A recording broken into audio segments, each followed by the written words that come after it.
always going to be paid to do something that you love, but your love for it is what keeps you there. So if you're not in love with it, go ahead and wash your hands of that, hang it up, and move on to something else. Hi guys, and welcome back to Creative Struggles. And again, if you are new, thanks for joining in. Thanks for watching. Really, really do appreciate you. Today, we're going to be getting into it as we always do. As creators, sometimes we trade dollars for experience, exposure, actions. But where's the line drawn between building your resume and possible being taken advantage of?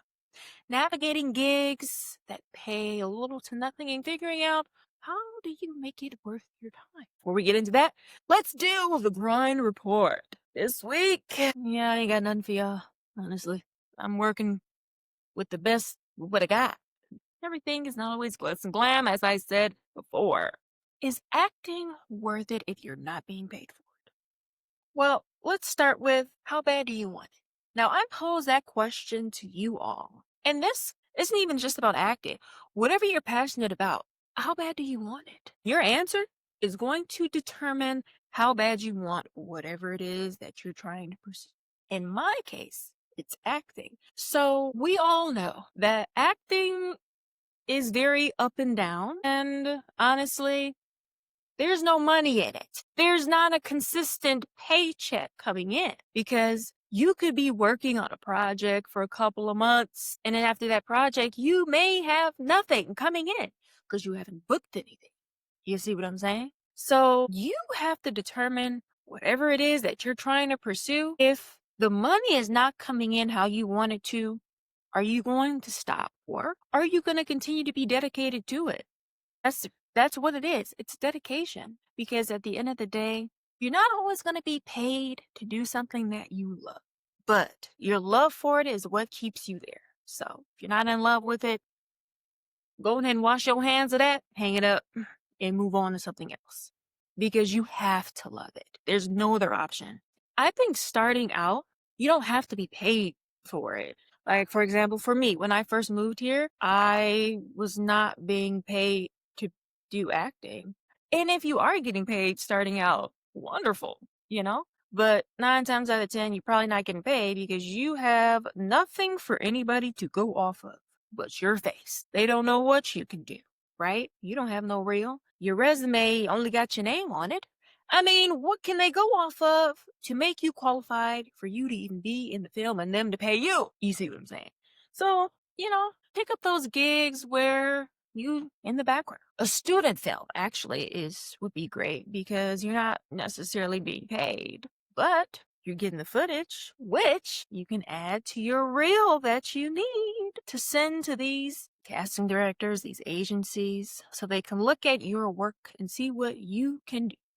Which leads me into my next part, a favor for a favor. A lot of the times, we are not paying each other. We're doing favors for favors. For example, I wrote a bunch of funny scenes and I asked a couple of different people if they could be a part of it. In exchange for them being a part of it, I provided them with footage. Footage is so important in this industry. Because again, that is how casting directors, other people can see your work, right? Footage is important. And a lot of the time, you may not be getting paid money, but you're getting paid in footage, and that's actually worth it. So, hey, you got the footage, now you can add it to your reel. And then also when it comes to working background where you don't have any lines, you're so far in the back where no one even knows that you're actually there, only you know that you're there,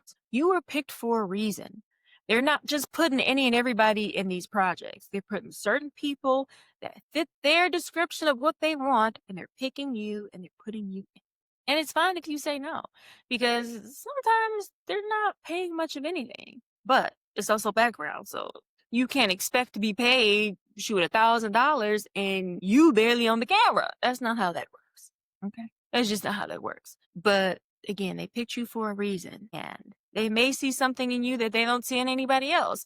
And with that, you can actually get an opportunity out of that. You can go into a project in your just background, and you can actually leave that project with a future project that you could be a part of because somebody noticed you and they think that you would be great for a project that they're going to be a part of in the future. Bam, you just got booked for something else. You wouldn't have even known about it if you didn't accept that background opportunity. So, hey, to each his own. I still do some background stuff because I'm not too good to do it.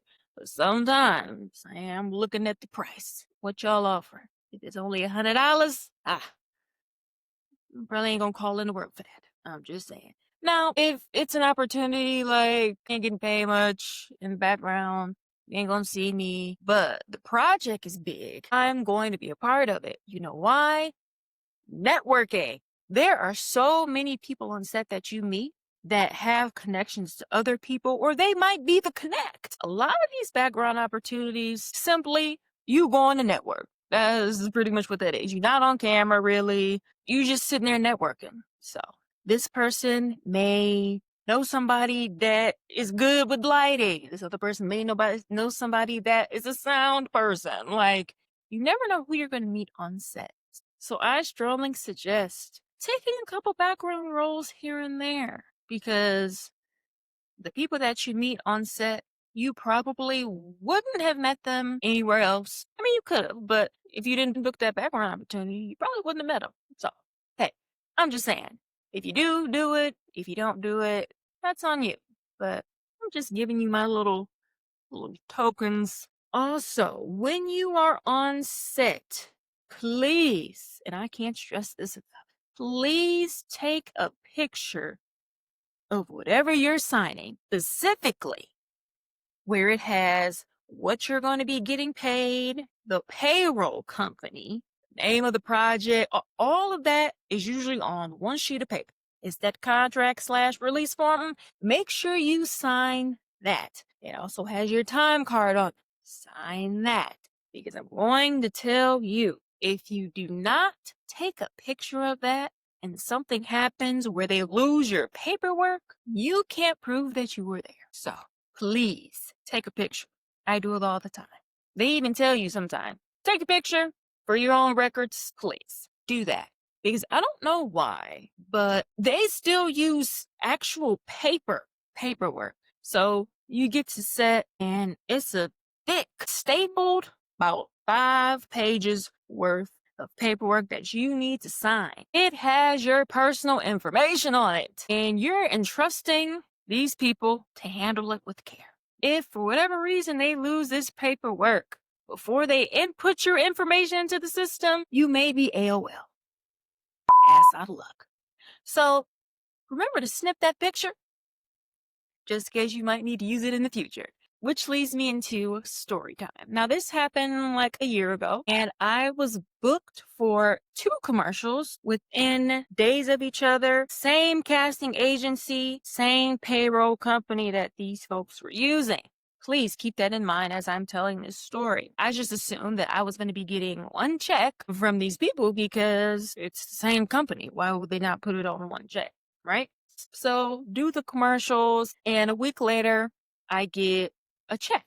I'm like, oh, okay, cool. Got the check from them. I open it and the check is short. Where is the money from the other project that I did? Because I did my calculations. We short.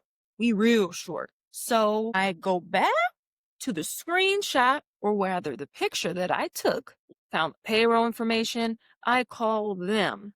I let them know the situation. Hey, it looks as though I'm missing some money. I did these 2 projects. I only got paid for one project and not the other. They're like, oh, what was the other project name? Gave them the project name. All of the information that I'm literally looking at on my phone because I took a picture of the paperwork. Yeah, we recently did that project, but we don't have your information in the system. Huh? I sat and signed all that paperwork and y'all have no recollection of me even being there? Okay. I said, hey, I actually have proof. I took a picture of the paperwork. Oh, can you send that? For sure. For sure. Sent them the picture of what I took. They respond with, wow, okay, let me look it up this way. Dang, we still have no recollection of you being on this project. Let me look further into it. And I'm thinking, like, there is no way that I'm not about to be paid for this project. I was on set for 12 hours. Somebody paying me, okay? I don't care if I have to call y'all every day. Somebody's paying me my money. So I'm reaching out, don't get a response after this. 3 weeks go by. I get a response saying, hey, we actually know what happened. Your paperwork, along with everyone else's, was misplaced. Nobody got paid for this project. The check is going out as we speak. At this point, it's been a month. Nobody on that project got paid. So nobody said anything. I was the only person that said something. I'm just thinking, like, now, if I wouldn't have said anything and I would have let it go, I'm sure probably down the line, they would have been like, oh, dang, these people didn't get paid. And then I would have been getting the check that I probably wouldn't even remember. But since I'm particular and I look at my money, I knew it was off. So I'm like, wow, these folks set up and misplaced folks' paperwork. Like, what? So in the end, I got paid the money, but it was just kind of like I had to jump through all of these hoops and loops. Like, I'm not lying. Here's the proof. And you still couldn't find me? Oh, this is crazy. I was thinking I'm really not about to be paid for this project. And also, that's another thing too. Even when you're getting paid for these projects, you need to stay on them because I usually give it about 2 weeks. If I know they're working with like a normal payroll, I give it 2 weeks. After 2 weeks and I haven't gotten my check, I'm calling somebody because I need to know where the money is because I done did the work. Now I need the money, you see. Now, in some instances, there are projects where they specifically tell you, like, it's net 30, net 60, meaning you're going to be paid 30 days, 60 days later. So don't expect anything before that. After that, then reach out to them. But if it tells you net 30, 60, 90, whatever, just know it's going to be a minute for you to actually get that check. But if it does not say that, I'm reaching out after 2 weeks because now I'm confused. Y'all want folks to be on time to be on set? Be on time with the money. Be on time with the funds. Okay? Please. Folks got bills. Lessons learned. Please speak up. Because as you can see in the last story, if I would have never reached out, probably would just now be getting a check. And this project was a year ago. Please take a picture of whatever you sign. I mean, you ain't got to take a picture of every piece of paper, but the important piece, please take a picture of that. They be acting like you wasn't there. So definitely show proof. That way they have to pay you eventually. They got to pay you, especially if you got proof. They have to, right? So definitely do that. Make executive decisions. And what I mean by that, choose the projects wisely, especially if you have a full-time job. Because, if you just constantly calling in, they're probably going to let you go because obviously you have something better to do, which you do. But to be respectful, I navigate it like this. If I'm getting paid more for this acting opportunity, I'm going to try and figure out how I can rearrange things with the job because I don't want to miss this opportunity because I'm here. So that's how I navigate it. And thanks again for tuning in, watching, listening to Creative Struggles. And remember, a closed mouth does not get fed. Because if you don't say nothing, don't nobody know nothing. You know what I'm saying? So remember that.